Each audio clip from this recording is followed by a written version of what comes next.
Hi, in this video we're going to take a little bit of a look at lighting and rendering, just very basic. I have that simple table object we made before. You can do this with a coloured object. I'm just going to add a ground plane and I'm going to press S and 10 to scale that up.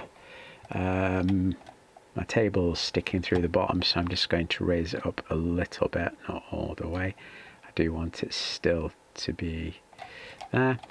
So we've got a camera and a light. So if we press 0 on the number pad, that's the actual number pad, not the 0 on the normal keyboard, we'll get a view of the camera view, and that would be the rendered view. So, and then you can just use the mouse wheel to come out of there. So let's, we've got a light, but we're not in a lit mode. And you can get to the proper lighting mode by holding Z and going to rendered. Or you can click up here onto the rendered panel. So now we've got a rendered mode. Let's just move the light to this side and let's look through the camera again. Yeah, that's okay. So we're currently using Eevee rendering engine. An Eevee rendering engine is a real-time rendering engine, so on this little camera icon, and it's not too bad, but it's not perfect. You can increase the number of samples and you can turn things on like screen space reflections, which we've now got a little bit of reflection going on, and so on. You can do things to it, ambient occlusion, that will probably help. You see how it's a little bit darker here? That helps objects look more grounded. But it is a real-time rendering engine and it can be capable of some amazing results, but it is ultimately limited. So ray tracing engines like Cycles work by actually shooting rays from the camera and bouncing them all around the scene, and now you'll see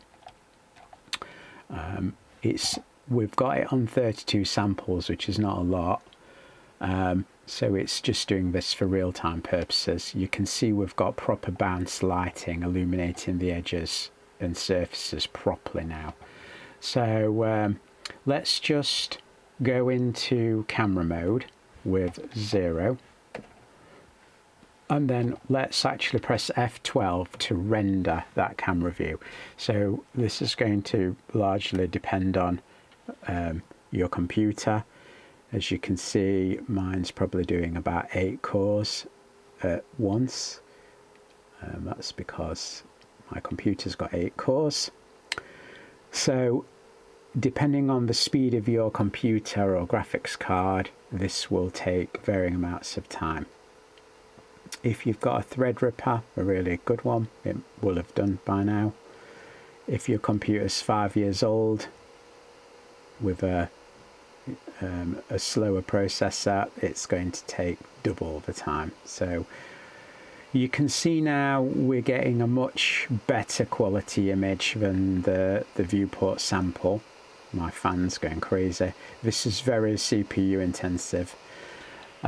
It's much better. It's still not perfect, and we could increase the number of samples in the render engine, and you know, make that a lot better. So let's have a look. We could set the light paths up, more bouncing, and we could do all sorts, you know. We could have branch path tracing. We could increase this to, I don't know, 512, and so on. Subsamples, denoising, rendering, and so on. And now when we render it, it's going to take significantly longer, but it will look significantly better. So for final images, I mean, I've done final images before and it's taken at least 12 hours on older computers. But with glass and other types of materials, it can take a very, very long time to render these images.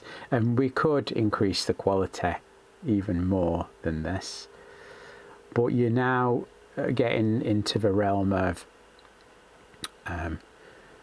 no game could reproduce this type of quality, this type of accurate light bouncing. You can cheat a little bit, and RTX cards have lots of optimizations, but they're not going to produce this sort of accuracy. It just can't be done in real time with this type of hardware. But there are lots of cheats. I've also put the Intel denoiser on, so after it's finished it should smooth it out and we should get a fairly decent render. I'm just going to leave it a little bit longer. We've got 510 tiles to do and it's done 108. As it gets nearer the edge, where the scene's less complex, it will probably speed up. Just be wary if you've got glass and water and metal, it will take significantly longer to render. It will use significantly more memory. It's only using around 100 megabytes for this, so it's quite a simple scene. But as you add more complexity to it, it will definitely take much longer. We're getting there now. It's like watching paint dry. It's like watching a photograph be developed, one square at a time. And we're getting there. We're getting there.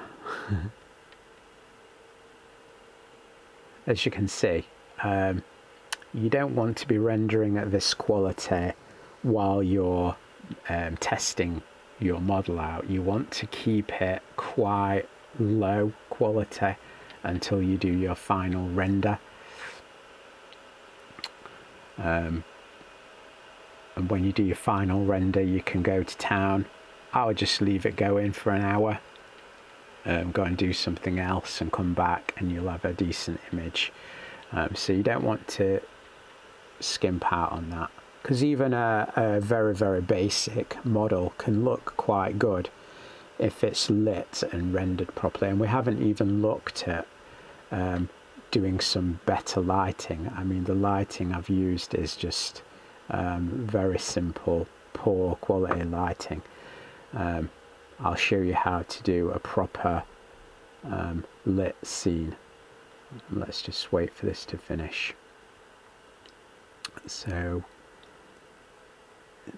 it's going through, it's denoising the tiles as well as we're doing it. The Intel denoiser is a fairly recent addition to rendering pipelines. Before we had denoising techniques, you had to increase the number of samples to get a really smooth finish.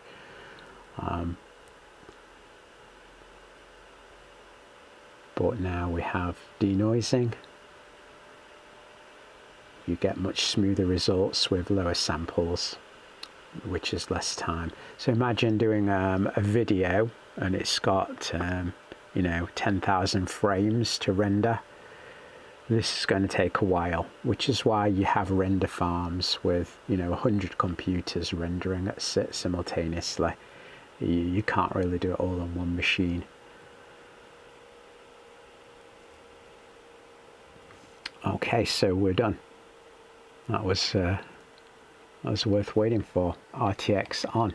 So as you can see, we've got a very clean result with fairly realistic gradients and ambient occlusion. We've got some nice sort of darkening of areas.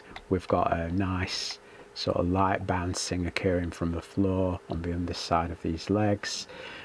So all in all, a fairly realistic result, given that we've only got very simple lighting. Obviously this is not realistic lighting we've set up.